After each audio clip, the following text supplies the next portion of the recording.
선하시고 의로우신 하나님, 하나님의 귀한 성품을 닮아가기를 원합니다. 이 세상에 멋지고 힘세고 예쁘고 아름다운 거 많이 닮아가려고 하는 이런 마음들이 있는데, 그런 것들보다도 우리 하나님의 의로우심, 또 선하심, 또 긍휼히 여기시는 그런 마음들, 이런 마음들을 닮아가는 저희들이 되어지길 원합니다. 하나님에 대한 흠모하는 마음이 커지는 오늘 하루가 되게 하여 주옵소서. 예수님의 이름으로 기도드립니다. 아멘. 오늘 주시는 말씀은 열왕기상 7장 8절 말씀입니다. 솔로몬이 거처할 왕궁은 그 주랑 뒤 다른 뜰에 있으니 그 양식이 동일하며, 솔로몬이 또 그가 장가든 바로의 딸을 위하여 집을 지었는데 이 주랑과 같더라. 아멘. 솔로몬이 우리가 거의 13년에 걸쳐 가지고 왕궁을 건축하는 이런 내용입니다. 그러니까 성전 건축하는 데는 이제 7년 정도, 왕궁을 건축하는 데는 13년, 도합 20년 이렇게 건축하는, 제위 기간이 40년이었거든요. 거의 절반은 이제 건축에 집중하는 이런 모습이죠. 솔로몬의 이제 왕궁은 5부분으로 이루어져 있어요. 각 건물이 레바논 나무로 된 궁이 있고, 또 주랑이란 것이 있고, 보좌의 주랑 있고, 솔로몬의 거처가 있고, 그리고 마지막으로 솔로몬의 아내인 바로의 딸을 위한 집이 있습니다.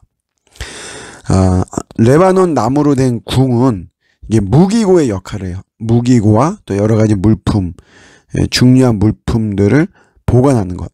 그러니까 이제 우리 한류처럼 이 솔로몬을 보려고 말하자면 그 당시 인근 각지에서 찾아왔잖아요. 그러면서 이제 선물을 가져왔죠. 그런 선물을 보관하는 그런 역할을 하는 거죠. 그 다음에 보좌의 주랑이 있는데, 이 주랑은 재판을 하는 곳이에요. 그런 거고. 그러니까 이제 이렇게 왕궁은 규모가 크고 웅장하고, 또 이런 뿐만이 아니라 레바논의 백항목, 요거 이제 굉장히 사치품에 사실 속하는 거거든요. 근데 이런 것들, 이런 이제 고급 건축 자재가 아낌없이 사용이 되었죠. 그래서 솔로몬의 왕궁은 이런 이스라엘의 번영과 하나님의 축복, 하나님의 영광, 이제 이런 거를 상징적으로 보여주는 이제 그런 모습입니다. 그런데 이제 눈에 거슬리는 게 하나 있죠. 눈에 거슬리는 게, 요게 뭐냐면 마지막에 언급이 된 바로의 딸을 위한 집이 눈에 좀 거슬리죠. 다른 거는 뭐 솔로몬의 어떤 통치와 업적과 이제 그런 뭐 시스템, 그에 걸맞는, 이제 그의 급에 걸맞는 이런 공간이에요. 뭐 틀림없는 사실입니다. 그런데 바로의 딸을 위한 집, 이제 이것이 들어가 있는 거죠. 요즘 이제 젊은 우리 친구들 그 언어 중에 뭐 MZ 세대를 대표한다고 하는데, 그런 말 중에 굳이 이런 말이 있어요. 뭔가를 이렇게 시킬 때 굳이 뭐 그걸 해야 되나. 그래서 우리 애들도 뭐 굳이, 제가 뭐 이야기하면 굳이 이런 말을 하거든요. 이 바로의 딸을 위한 집, 이 대목에서 이제 이 굳이 요 말이 이제 저절로 나오는 거죠. 근데 그게 왜 필요하냐 이거죠. 솔로몬이 정말 하나님의 귀한 축복을 받았는데, 요것이 결국 우리는 결과로는 아니까, 솔로몬은 결국은 처음에는 아름다웠지만 마지막은 씁쓸하죠. 등장은 굉장히 화려하게 등장했지만 퇴장할 때 비참하게 퇴장하는 그런 몇 명의 인물들이 있습니다. 뭐 대표적으로 가룟 유다도 그런 거죠. 예수님의 제자로서 화려하게 등장했지만 그의 말년은, 마지막은 비참했죠.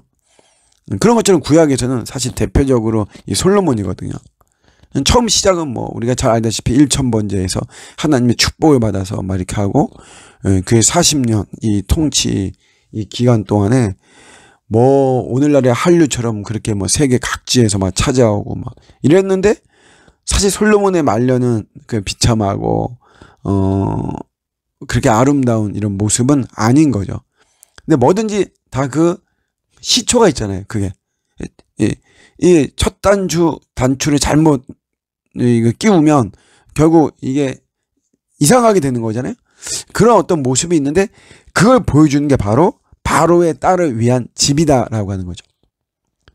이 바로의 딸을 위한 집에는 뭐가 있겠습니까? 당연히 하나님을 섬기는 이런 것이 아닌 그 어떤 다른 것들, 소위 말하는 우상 숭배에 사용되어지는 그런 것들이 있겠죠. 그런 공간이 되겠죠. 그 공간은 사실 왕궁 자체도 막 거룩하고 막 그런데, 성전은 설계와 식양대로 만들게 되어 있었는데 사실 왕궁은 그런 것이 없거든요. 근데 이 왕궁도 그 설계와 식양대로 줬으면 되는데 그렇게 안 했단 말이에요. 그러니까 그거는 뭐냐면 이미 성전이 모델로 돼 있으니까 그 성전을 잘 보면서 그렇게 성전의 거룩함대로 지어야만 되는데 그렇게 따르지 않은 거죠. 그러면서 바로의 딸을 위한 집을 짓고 결국 그것이 거룩성을 상실하는 곳이 되고, 그로 인해서 솔로몬도 마지막 마무리는 아름답지 못한 비참함이 되어지는 이런 모습인 거죠. 그래서 우리가 틈을 보이지 않는다는 게 굉장히 중요합니다. 틈을 보이지 않는 거. 우리가 다 아무리 내가 막 거룩하고 신실하고 다 좋아도 어떤 내 이 틈을 보이는 이런 것들, 온전치 못한 거죠. 그러니까 우리가 완벽함보다 온전함이 중요한 것이죠.